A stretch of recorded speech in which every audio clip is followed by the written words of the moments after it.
$10 million. Kendrick Lamar just shocked the entire city of Compton. Nobody expected this from Kendrick Lamar in a jaw-dropping moment caught on video. The Grammy-winning, Pulitzer Prize-holding rap legend showed up at his old high school with something that left the whole block in tears. A $10 million donation, not a sponsorship, not a foundation shout-out, straight cash. For Compton High, but Johnny. That wasn't the wildest part, because right after Kendrick cut the ribbon and gave one of the most emotional speeches of his life, the camera panned to someone in the crowd, someone who looked furious. Now rumors are flying. Some say local city officials tried to block this donation behind the scenes. Others say Kendrick is planning something even bigger than a school, a takeover of Compton's whole educational system. But one thing's for sure, Kendrick just made history, and not everybody is happy about it. Stay tuned, because this story is deeper than a donation. Before the cameras, before the Pulitzers, before the world knew the name Kendrick Lamar Duckworth, there was just a quiet kid from Compton walking to school, dodging helicopters and writing rhymes in a beat-up composition notebook. And the place that raised him the most, Compton High School. Kendrick walked those hallways like every other student, but his mind was already somewhere else, somewhere bigger. He saw teachers who were underfunded. He saw classmates disappear from desks and end up in handcuffs. He saw talent get overlooked and dreams crushed by zip code politics. But instead of running from it, Kendrick absorbed it. He stored every heartbreak, every moment of tension, every untold story, and turned them into lyrics that shook the world. From Good Kid, MAAD City 2 to Pimp a Butterfly, you can hear Compton High in every verse. That's why this donation wasn't just symbolic, it was personal. It was payback to the place that made him. Sources close to Kendrick say he's been planning this for years. Quiet meetings with the school board, confidential architectural visits, even late-night calls with former teachers, asking what the students really needed. One former classmate said, Kendrick never forgot where he came from. Even after all the fame, he'd come back, sit in the bleachers, and just watch the school. You could tell he was up to something, and he was. The original Compton High was falling apart, cracked walls, outdated labs, broken heating. It looked more like a warehouse than a place to inspire greatness. But Kendrick had a vision. He didn't just want to slap his name on a building. He wanted to create a safe haven, a place where music met math, where poetry met physics, where every kid from the block could believe in more. So when news broke that Kendrick was donating $10 million toward the new Compton High rebuild, people lost eye. Even city officials were caught off guard. The mayor called it a generational blessing. Former Principal Alvarez said, "This is the single biggest donation in Compton school history." TDE's Punch posted, "This what real kings do." But Johnny, not everyone was cheering. Behind the scenes, whispers started swirling. Some folks in the city council weren't happy about the Kendrick Lamar Education Center name. They claimed it set a dangerous precedent by spotlighting a rapper, even one as influential as Kendrick, instead of a traditional donor or philanthropist. WHAT. You mean to tell me the man who made Compton a global symbol of resilience isn't worthy of a nameplate? Insiders say Kendrick heard the pushback. Ken didn't flinch. He doubled the donation from $5 million to $10 million. Yup, just to make it loud and clear. This ain't no corporate PR move. This is personal. And that brings us to the moment that broke the internet. The ribbon-cutting ceremony. Hundreds of students, dozens of cameras, tears, laughter, and one unforgettable speech where Kendrick said, "When I walked these halls, I knew one thing. I didn't want to be a product of what the world expected from Compton. I wanted to prove them wrong. This school will make that easier for the next kid to do the same." MIC. Drop, but just as the applause hit its peak. Someone in the crowd stepped away, a known local official, tight-lipped, no claps. And later that night, they allegedly filed a formal complaint about the influence of celebrity culture on youth. Johnny, what's really going on here? Why are certain people scared of this school and what was hidden in Kendrick's? Blueprints that they didn't want the public to see. Because in Part 3, we uncover the first major twist just hours after Kendrick Lamar's emotional ribbon cutting.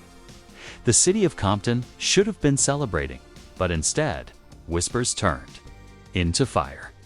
News broke that a formal complaint had been filed with the school board. The complaint, allegedly submitted by Councilmember Edwin Morris, claimed the Kendrick Lamar Education Center was excessively glorifying a music figure, and that youth minds could be influenced by inappropriate industry ideals. Excuse me? This man really, said Kendrick, a Pulitzer winner, community leader, cultural icon, was a bad influence. But Johnny, it gets worse, because soon after that complaint went public, anonymous city insiders leaked a shocking memo. The memo revealed that certain members of the city council had been trying to block Kendrick's donation for MONTHS. Behind the scenes, WHY. Because Kendrick wasn't just funding a school, he was also setting up something they hadn't told the public yet. A free music and media lab that would train students in audio engineering, journalism, podcasting, and even political organizing. That's right. Kendrick was creating the next generation of storytellers and changemakers. But to some folks in power, that was terrifying. This program will radicalize the youth, one email allegedly read. We can't risk giving them tools to challenge authority. Wow, you mean to tell me Kendrick's biggest crime was empowering the next Kendrick? The twist wasn't just shocking, it was personal because get this, Johnny. The leaked emails showed Councilmember Morris had previously lobbied for a tech company to sponsor the rebuild in exchange for naming rights and corporate branding on school property. Yup, he wanted Compton High, powered by safe core technology, across the gymnasium, and he lost. Because Kendrick came in quietly, respectfully, and offered pure support. No branding, no profit, just $10 million for the block. And that threatened the whole game. Insiders say once Morris got word that Kendrick's name would be tied to the school permanently, he started pulling strings. The complaint, just step one. Step two, sabotage.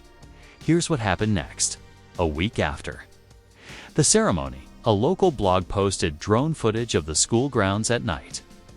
Construction crews were tearing down a section of wall, the very wall where Kendrick's mural was supposed to go.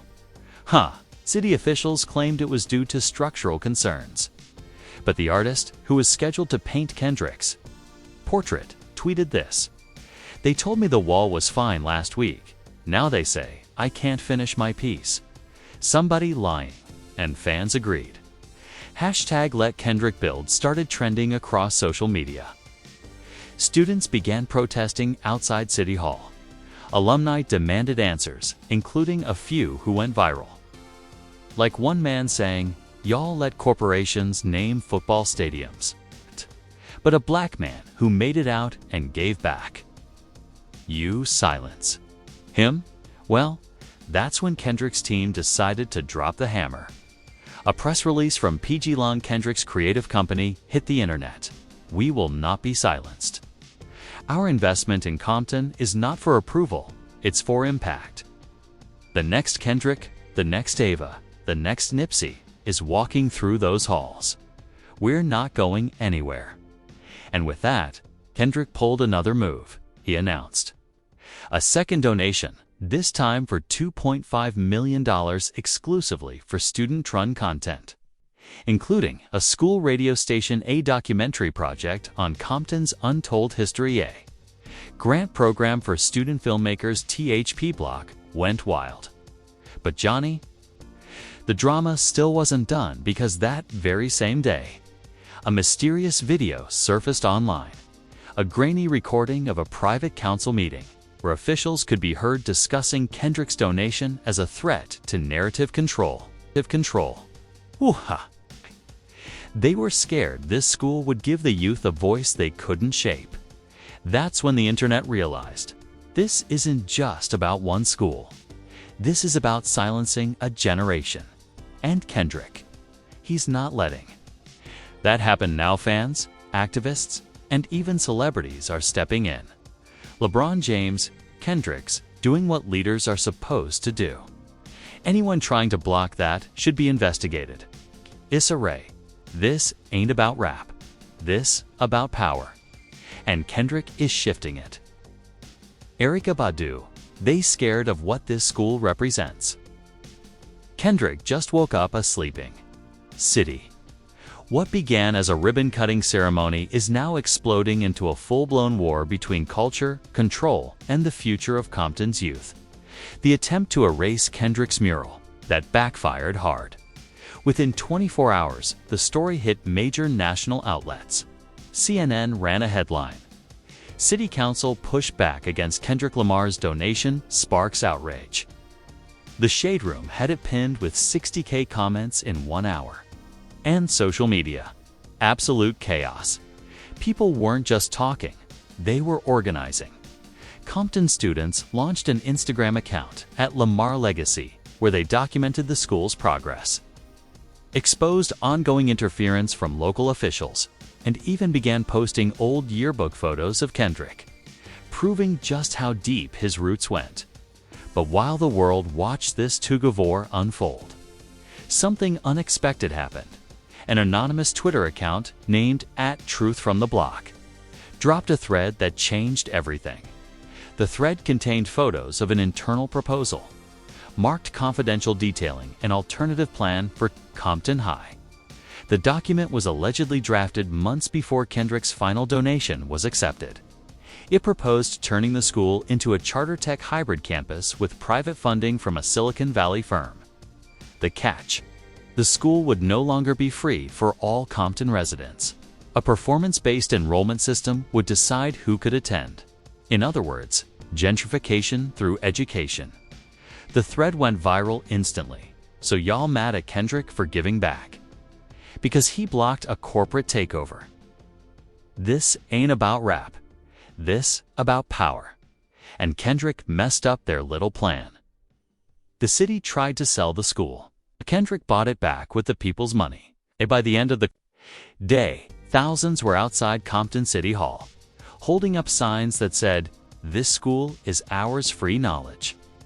Not profit, thank you, Kendrick." But then came the moment that really flipped the narrative.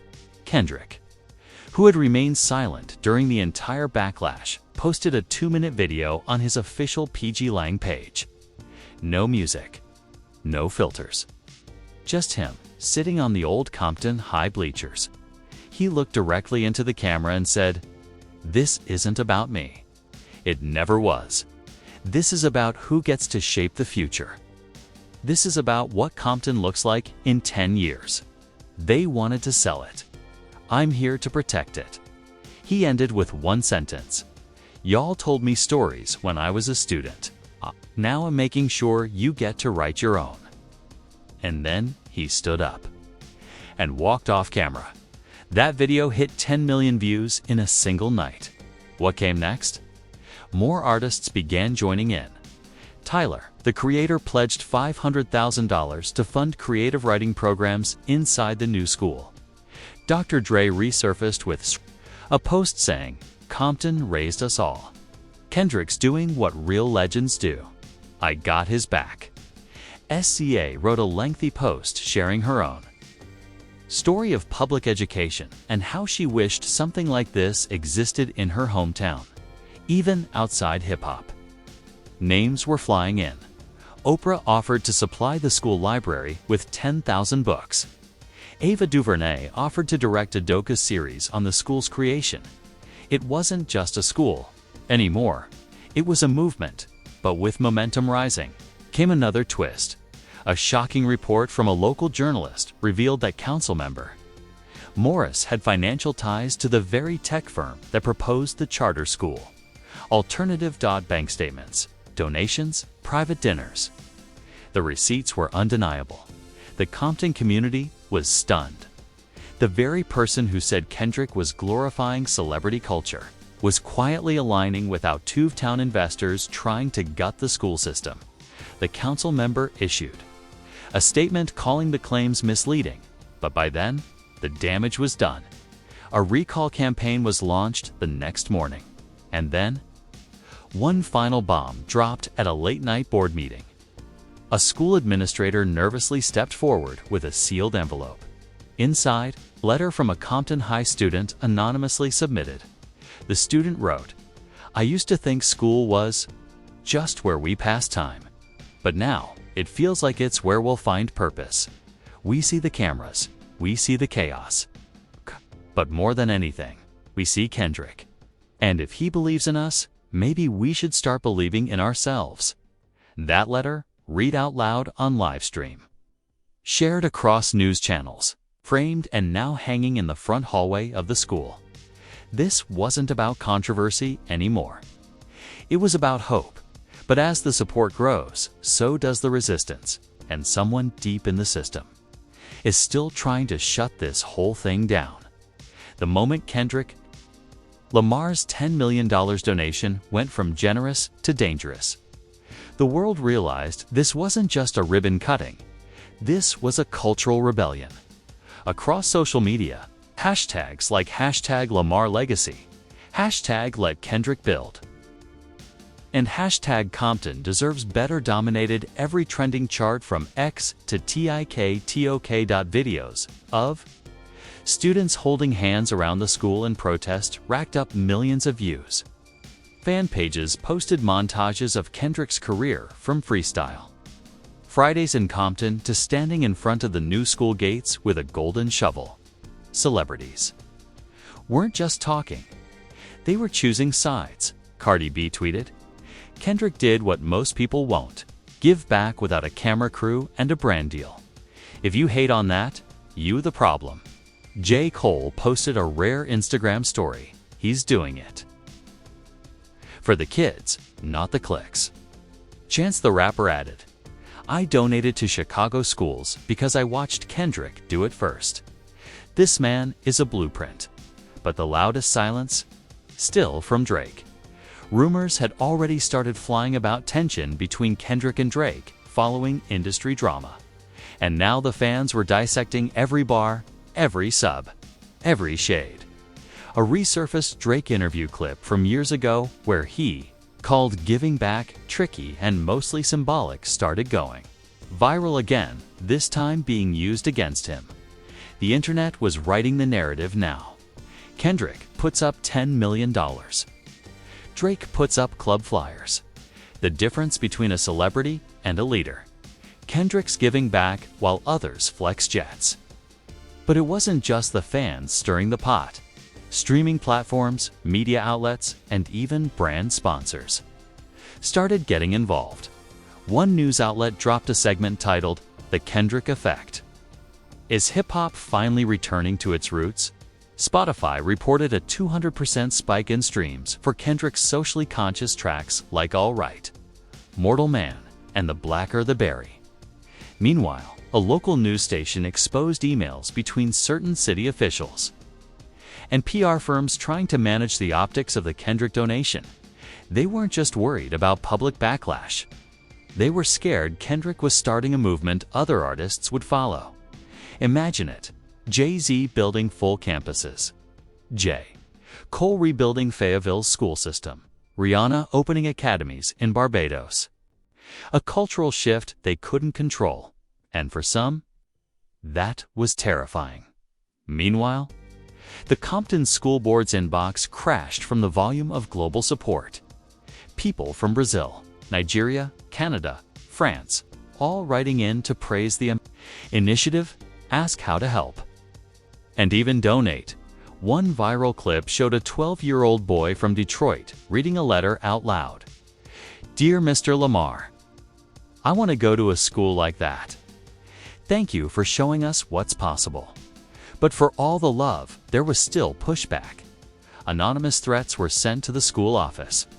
A fake news article circulated claiming Kendrick was politically manipulating students. Another source accused him of using the school to promote leftist hip-hop propaganda. The smear campaign had begun. Behind closed doors, an emergency meeting was held by Compton's old guard political elite. Audio leaked from inside revealed one chilling line: "If we can't stop him, we have to outshine him." This is about keeping influence where it belongs. That line alone triggered a firestorm. Who gets to belong? Who decides what influence is acceptable? And why are they so scared of Kendrick giving books, beats, and opportunity to kids? In response, a group of Compton parents filed a petition to officially block any attempt to rename the school or remove Kendrick's name from the donation plaque. The petition passed with over 18,000 signatures in 48 hours. The people were done being silenced. And Kendrick, still calm, still focused, still silent. That is, until one final event shocked the nation. The Department of Education announced a surprise audit into Compton's redevelopment fund based on unusual activity surrounding celebrity involvement. In other words, they were now investigating Kendrick's donation. The backlash had just gone federal, but the next move is Kendrick's. And in the final part, a twist no one expected is coming, because someone Kendrick trusted might be working against him from the inside. The Department of Education audit sent a shockwave through Compton, not just because Kendrick's donation was under scrutiny, but because of who initiated it. Initial reports pointed fingers at city officials, but a deeper investigation revealed something much darker. Leaked internal memo showed that the audit was quietly requested by someone listed only as anonymous educational consultant. That anonymous figure was Kendrick's former high school counselor, the same counselor Kendrick had personally invited to the ribbon cutting. The same person who once told him in 10th grade, "You're either gonna change the world or disappear." In it, the betrayal hit like a punch to the gut. This wasn't a stranger. This was someone who watched Kendrick grow up in those halls and still turned on him. Why? Turns out, that counselor had since moved up, taking on a backdoor role as a consultant for an education nonprofit, the same one that had proposed the charter tech hybrid model that Kendrick unknowingly blocked. He stood to benefit personally and politically if Kendrick's influence was removed from the school. According to a whistleblower email, the counselor had warned the district, "If we allow celebrity-backed models to define our curriculum, we're setting ourselves up for instability. It's best to freeze all LEM-related initiatives for now." And that's when things really got ugly. Projects were suddenly paused. The school's new music lab delayed due to code inspections. The student-run radio station frozen due to budgetary redirection, and the mural quietly painted over. No press release, no warning. Just a white wallware. Kendrick's legacy was supposed to shine. Photos leaked by students sent the internet into another meltdown. They really whitewashed Kendrick out his own gift. This ain't a school anymore. It's a battleground. How do you erase the man who gave everything and kept nothing?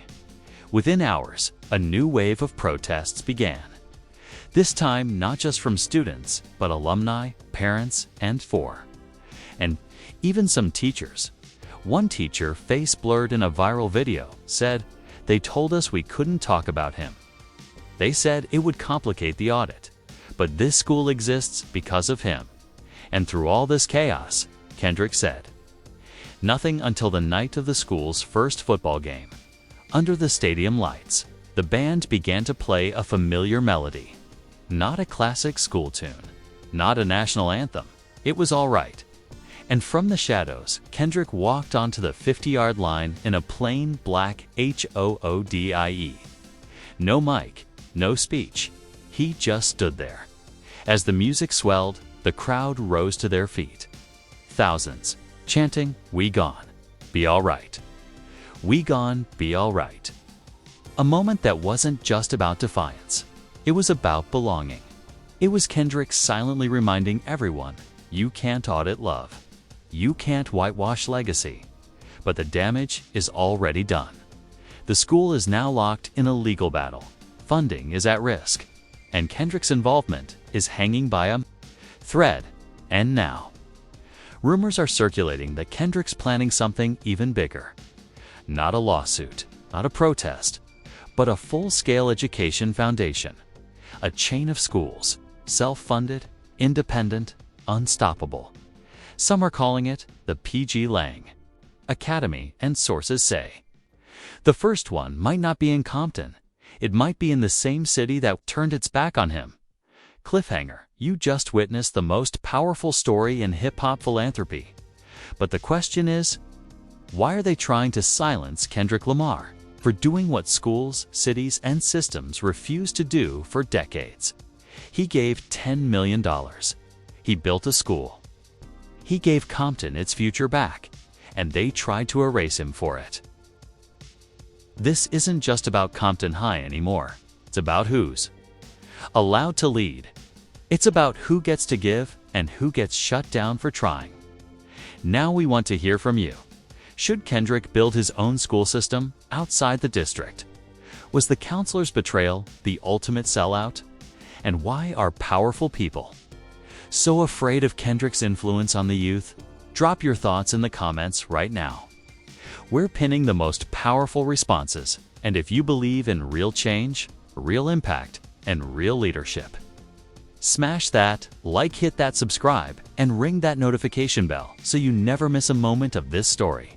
Because this isn't over. Whispers of the PG Lang Academy are growing louder, and the next city could be yours. Stay tuned, because Kendrick's fight for education has only just begun.